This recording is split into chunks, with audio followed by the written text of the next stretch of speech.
Everyone, তিলেৰে আজি মাছ বনাওঁ বলক। মাছখিনি প্ৰথমে ভাজি লৈছোঁ।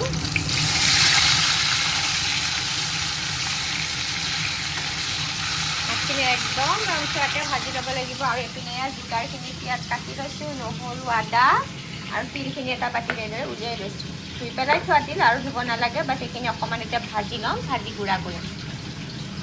আৰু এইপিনে বিলাহীখিনিও কাটি লৈছোঁ আৰু তিলখিনি এতিয়া অকণমান ভাজি ল'ম। কেৰাহীটো বহাই দিছোঁ।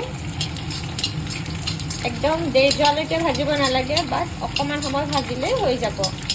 এই যে চটকৈ যেতিয়া ফুটিব তেতিয়াই গম পোৱা যাব যে তিলটো বৰ ধুনীয়াকৈ ভজা হৈছে।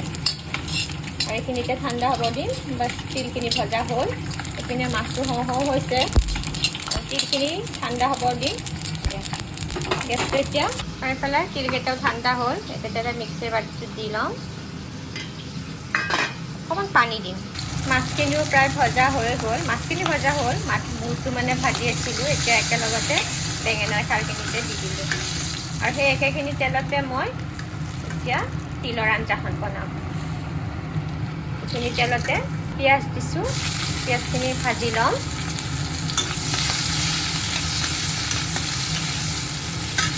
এইফালে আদাখিনিও খুন্দা হৈ গ'ল, বাকী নহৰুখিনি দি লওঁ। ভজা হোৱাৰ পিছতে এইপিনে আলু এটা কাটি থৈছিলোঁ, সেইটো দি দিলোঁ। অৱশ্যে আলুটো বইল কৰিও দিব পাৰে। মই বইল কৰি দিয়া নাই, এনেকৈ ভাজি লৈছোঁ। এনেকৈ ল'লে মানে সোৱাদটো অকণমান বেছি হোৱা যেন লাগে। এইখিনিতে ভালদৰে ভাজিম অকণমান সময়, ঢাকোন দি থ'ম।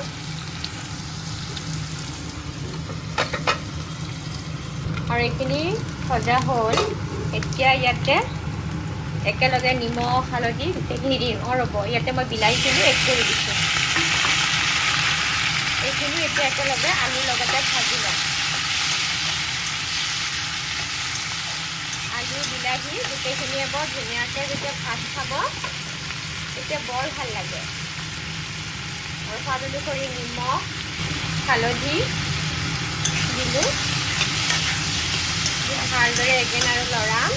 ইয়াতে এটা জলকীয়াও দি দিছোঁ দেই। জলকীয়াটো মানে এটা হ'লেও বহুত জ্বলা হৈ যাব। আৰু এইখিনি এতিয়া ভাত মানে আধা ভজা হোৱাৰ পিছতে এগেইন আৰু এই যে আদা নহৰুখিনিও দি দিলোঁ। এইখিনিও অকণমান ভজা যাব। একেলগে ইয়াতে ভাজ খাব। মানে ভজাৰে কাম আৰু যিমানে ধুনীয়াকৈ ভাজিম আঞ্জা বা তৰকাৰীৰ সোৱাদ সিমানে বেছি হয়। এইটোতো আমি চবেই জানো। বাছ এতিয়া আৰু লৰোৱাহে কথা। এইখিনি অকণমান সময় ঢাকি থ'ম। এয়া ঘৰৰে শেৱালি ফুল, এই যে কয় বতৰৰ বস্তু বতৰত খাব লাগে, ইয়াৰে অকণমান বেছিকৈ লৈ লওঁ। বৰ ভাল পাওঁ দেই কেঁচা এনেকুৱাকৈ ফুল খাই। এইখিনি ধুই ল'ম। ধুই লৈ পেলাই বাছ আৰু বেঙেনাৰ খাৰ বুলিছে যেতিয়া আৰু শেৱালি ফুল যদি নিদিওঁ কেনেকুৱা লাগিব। এইখিনি এতিয়া ভালকৈ ধুই ল'লোঁ। খাৰত দি দিলোঁ। বাছ কোনে কোনে মানে শেৱালি ফুল ভাল পায় কমেণ্টত জনাব হা। আৰু এইফালে আমাৰ খাৰ ৰেডি বঢ়িয়াকৈ। তাৰপিছত এইপিনে আঞ্জাও হ'ব। আৰু এইখিনি বৰ ধুনীয়াকৈ ভাজ খাই গ'ল। বুজিছেনে? আলু, বিলাহী, আদা, নহৰু গোটেই একেলগতে ভাজ খাই গ'ল। এতিয়া ইয়াতে চাইডৰখিনি অকণমান ইগন'ৰ কৰিব দেই, কাৰণ কিয় পাকঘৰত কাম কৰি থাকিলে অকণমান আৰু অলপ সেই হয়। এয়া যে পেষ্ট বনাই থৈছিলোঁ তিলৰ, এইখিনি এতিয়া এড কৰিম। এইখিনি দিয়ে পানী দি নিদিব। এইখিনিও এতিয়া অকণমান সময় লৰাই মানে ভাজিম 5 মিনিটমান, বেছি নহয় 5 মিনিটমান সময়। আৰু এনেও তিলৰ এনেকুৱাকৈ যদি বনাই খোৱাসকলে ক'বই নালাগে সোৱাদটো নৰসিংহ ভেদাইলতাৰ নিচিনাই। মানে এইখিনিও বৰ ধুনীয়াকৈ ভাজ খোৱা হৈ গ'ল। দেখিছেনে কি ধুনীয়াকৈ তেলটো ওলাই গৈছে। আৰু ঘৰটোত যে কেনেকুৱা ধুনীয়া গোন্ধ ওলাইছে তিলৰ। মানে যোনে তিল ভাল পায় তেওঁ মানে বহুত ভাল পাব এই গোন্ধটো। মোৰ খুব ভাল লাগে। এয়া পানী দি দিওঁ। মই গৰম পানী দিছোঁ দেই। পাৰিলে দিব, নোৱাৰিলে নাই। ঠাণ্ডা পানী দিলেও কোনো কথা নাই। গৰম পানীটো দিলে মানে লগালগ উতলটো আহি যায়, সেইকাৰণে ভাল লাগে। মানুহ হিচাপত আপোনালোকৰ পানীটো দি দিব। আৰু এতিয়া মাছখিনি দি দিওঁ। মাছখিনি দিয়াৰ পিছত বাছ 5 মিনিটমান উতল আহিলেই হৈ যাব।